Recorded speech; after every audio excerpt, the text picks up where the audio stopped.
Speaking of schools, you know, the libs are looking at the polls and they're seeing that peddling radical sexual theories in schools doesn't play very well.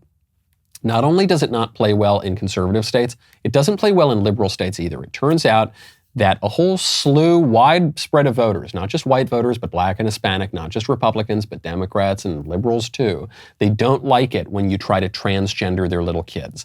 They think that's weird. And so the Democrats first have denied that it's happening, but we know it's happening. And we've seen it in Virginia and we've seen it in Florida. And you've seen the voters come out and elect Republicans in those kind of places, in large part because of these issues.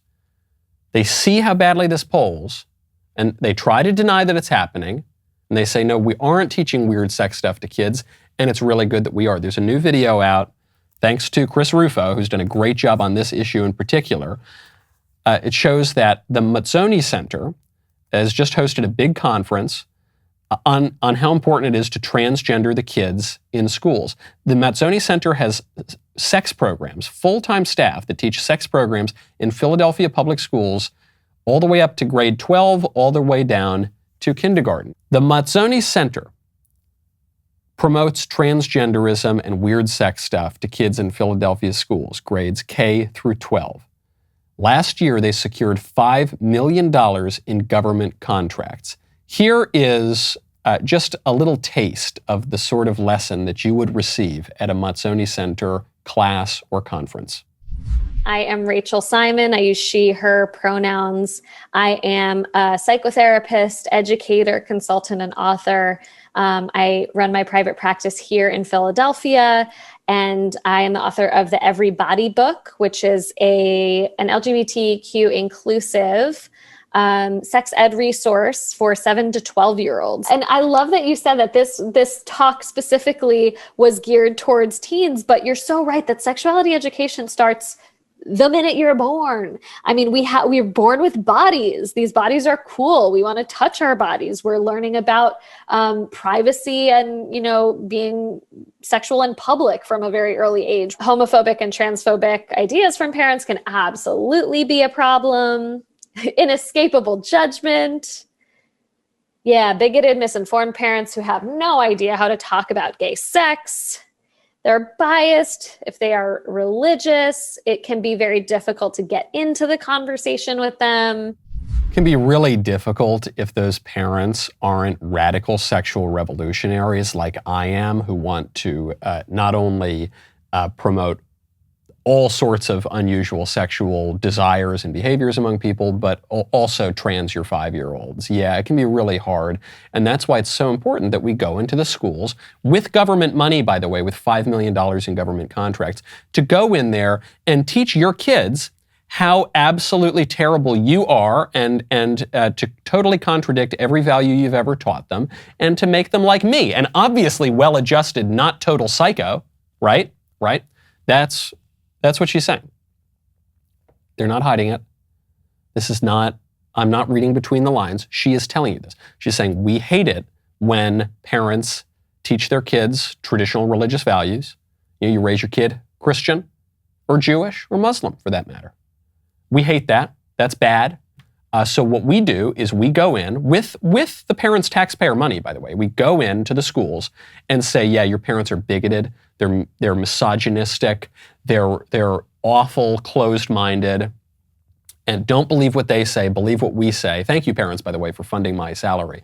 We go into the schools and we tell kids that they need to embrace the rainbow. That's what's happening. We knew it was happening. Then the libs deny that it's happening. Then they tell us it's good that it's happening, but they still deny that it's happening. And sometimes we need to see it with our own eyes. There is no live and let live here. Conservatives' first impulse very often is live and let live. If you guys want to do that, that's fine. But just don't force it on me. However you want to live, that's fine. Just don't make me do it. Throw your hands in the air. There's no neutrality. There is no, well, you do you, don't yuck my yum, none of that. The kids are either going to learn traditional sexual morality or radical LGBTQ, LMNOP, trans the kids sexual morality. They will not learn no sexual morality. That woman has a point when she says that we start to have questions about our sex. I'm not saying erotic questions. I'm saying just what is a boy? What is a girl? What do boys and girls mean? What is mommy and daddy? They start to have these questions very, very young. People do have questions about their bodies at a young age. And certainly as they approach puberty, they start to have these questions more and more. And if we spend 8 hours of our day in school when we're little kids, then we're going to learn things there too. And we're going to learn things among other kids and we're going to ask questions of our teachers. And yes, you are going to learn that stuff. The question is, what are you going to learn? What is going to be taught? It's not even any longer going to be ask your parents. Ask your parents was a substantive answer. What that answer means is your parents have the right to inculcate in you a certain sexual tradition and understanding. But now that's being contradicted by the left. Even that is considered reactionary now. Those parents are bigoted and awful and misogynist. They're going to destroy their kids' lives. No, we have a responsibility to go into the schools. So what is it? Which one are we? You have to make a choice. It can't just be, well, do whatever you want.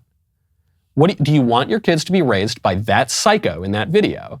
Or do you want your kids to be raised in a more traditional way? If the answer is the latter, as I suspect it is, then we need to go in and wield state power and defund the Mazzoni Center and take away its $5 million in government contracts and fire lunatics like that girl in the video and fire teachers if they teach this kind of stuff in the schools and pass laws saying that you can't teach this kind of stuff in the schools. That's the only thing you can do. Otherwise, you are giving over the whole culture and the way your kids are raised to these weirdos.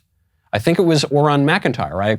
I've quoted this viral tweet on my show multiple times now, which is, the party that wants to win is always going to beat the party that just wants to be left alone. That is an eternal rule of politics.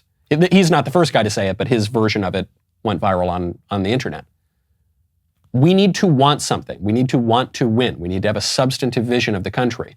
If not, if we just want to kind of be left alone, then that lady is the new mommy. That lady is raising your kids, okay? You're seeing it. Teachers are not hiding this. They're bragging about this. There was a teacher just took to TikTok. We're seeing it thanks to our friends at Libs of TikTok, who said that although there are laws now being passed in the country to stop teachers from inculcating radical sexual ideology in their young kids, her pride flag is the most important thing in her classroom. I'm a teacher in a very conservative state, and so sometimes students ask me, why do I have that pride flag? And to me, that's the most important part of my classroom. I'm not LGBTQ, I'm totally straight, married to a man, but I need my students to know that they are safe and they are loved here without making a big deal about it, without having like a big conversation. So by having just that teeny little flag at the front of my room, I can communicate to them that I support them and that this is a safe place for them where they can focus on learning. And that means everything to me. And if a student has a problem with it, then they can find a different teacher. She's so nice, isn't she? She just wants everyone to feel safe and loved. Do you think Christian students will feel safe and loved when they see that flag? That flag which means you are wrong. That flag which means your views are not legitimate, that your views are evil and bigoted and need to be run out of the public square. Do you think how about the Jewish students? Do you think the Jewish students who take their religion seriously, do you think that they feel safe and welcome when they see that flag? That flag which says you are wrong and you are evil and your views should be run out of town? Muslim students, do you think Muslim students take this stuff real seriously? There's not a whole lot of liberalism in Islam like there is in Christianity and Judaism. Do you think that, or like there can be in Christianity and Judaism? Obviously, the more orthodox Christians and Jews do not have a lot of liberalism in their religion. Do you think the Muslims feel safe and welcome when the pride flag is there saying you are wrong, you are evil, you are bigoted, your culture is disgusting? Do you think that? I don't think they do. No, I give the teacher credit because she's being honest in that, yes, to her and to so many of these revolutionaries, the pride flag is the most important thing because all human conflict ultimately is theological. And beyond reading, writing, and arithmetic, when we educate people, we're teaching them the most basic things, the most important things. who we are, what does it mean to live the good life, what are we aiming at, what should we do, what is virtue. So of course, the flag actually is the most important thing. More so than the whiteboard and the abacus, that's for sure. Because it's getting to the very root of education. What is education for? Now, I don't think education should be aimed at instilling pride in people. I think pride is a sin and the queen of all sins, and pride goes before destruction and a haughty spirit before a fall. And I think that the sexual pathologies that the pride flag represents are not particularly helpful to people, and I don't think it's very helpful to tell 7-year-old boys that they're actually little girls. I don't think that helps them. She might sincerely believe that that will help them. That might be her deeply held religious view. And that contradicts the religious views of the Christians and the Jews and the Muslims. And you know what, folks?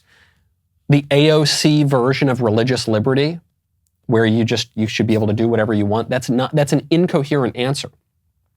Because you can't simultaneously teach both. You cannot simultaneously teach boys are boys and girls are girls, and boys can be girls and girls can be boys. Those are mutually exclusive. Those are contradictory statements. You have to pick one. The Christians, the Jews, and the Muslims, they believe the first one. The liberals and the secularists and the leftists and the progressives, they believe the latter one. Those are religious, it's an actual religious conflict. It's not just political or cultural. And we've got to pick. And we in the political community have every right to pick. And we have every right to settle certain religious questions. Our Declaration of Independence says that we hold these truths to be self-evident that all men are created equal and endowed by their Creator with certain unalienable rights. That is a religious statement about God that is the predicate for our country. If you do not believe in that, then you do not have much of a place in America. That is a limit to the religious liberty of America. As so many people have pointed out, religious liberty in America does not mean freedom from religion. It might mean freedom of religion, but it doesn't mean freedom from religion.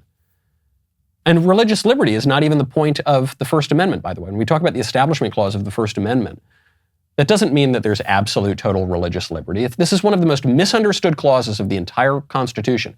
The reason that the framers of the Constitution did not establish a church at the national level was in large part because the states already had established churches.